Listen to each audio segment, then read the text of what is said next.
Horror sounds निकालने के लिए हॉरर प्लेस में आया, थोड़ा अ बिट हॉरर, राइट? हाँ।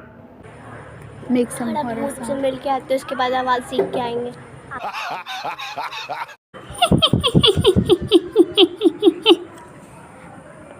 अमी भाई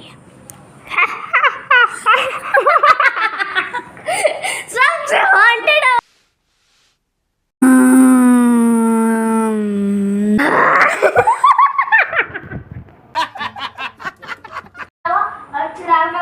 ये हम डालेंगे ही नहीं अमरू।